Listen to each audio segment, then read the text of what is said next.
हरे कृष्णा। शिला प्रभुपाद की जय।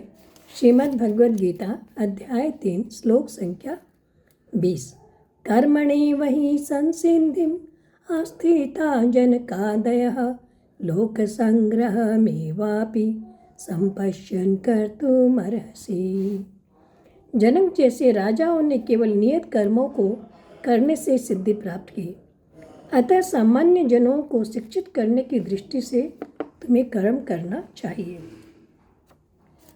तो यहाँ भगवान बता रहे आसक्ति रहित होकर कर्म करने, अर्थात अपने लिए कोई भी कर्म न करने से क्या कोई परमात्मा को प्राप्त हो चुका है? इसका उत्तर भगवान दे रहे हैं। मन में आ सकता है कि भगवान बार बार बोल रहे निष्काम भाव से कर्म करो, तो निष्काम भाव से कर्म करने का से क्या लाभ मिलता है? अर्जुन महात्मा भी अपने कर्मों को स्वरूप से त्यागना चाहते थे, तो भगवान बता रहे हैं कि कर्मों को त्यागना आवश्यक नहीं है, परंतु निष्काम भाव से कर्म कर अपने कर्तव्य कर्म को करते रहने से सिद्धि को प्राप्त कर सकते हैं। तो यहाँ भगवान ने जनकादयः यानी सिर्फ जनक राजा ही नहीं, एक एग्जाम्पल दिया जनक जी का नाम लेकर, परंतु जनक जैसे अनेक राजाओं ने निष्काम भाव से यानी कर्म योग में भगवान की तुष्टि के लिए कर्म करते हुए गृहस्थ आश्रम में रहते हुए भी उन्होंने परम सिद्धि को प्राप्त किया।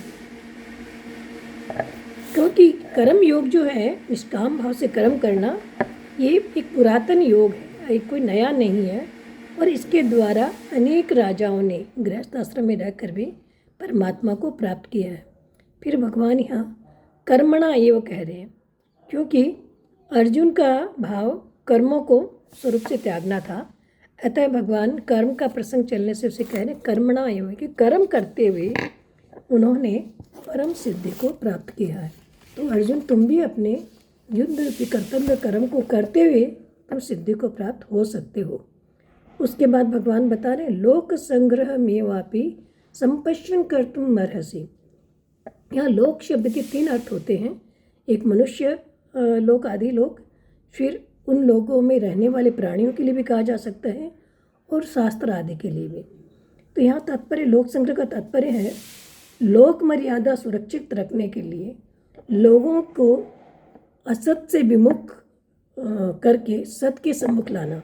जो लोग भगवान से विमुख हो गए हैं, अपने कर्तव्य कर्म से विमुख हो गए हैं, उन्हें सत की ओर लाना ही यज्ञार्थ कर्म कहा जाता है, और उन्हें सत की ओर लाना ही निष्काम कर्म है, कि अपने आचरण के द्वारा लोगों को सत की ओर लाना। ऐसे जनक जैसे राजाओं ने किया। तो सिर्फ लोगों को दिखाने के लिए अपने कर्तव्य का पालन नहीं करना है, कोई देखे या ना देखे, लोक मर्यादा के अनुसार अपने अपने वर्ण आश्रम संप्रदाय के अनुसार अपने कर्तव्यों का पालन करना ही लोक संग्रह है। तो भगवान अर्जुन से कहते हैं तुम भी अपने युद्ध रूपी कर्तव्य कर्म का पालन करो, जिससे तुम्हें देखकर लोग समझ सके, सीख सके कि किस प्रकार से निष्काम भाव से काम करते हुए हम सिद्धि को प्राप्त कर सकते हैं। हरे कृष्णा।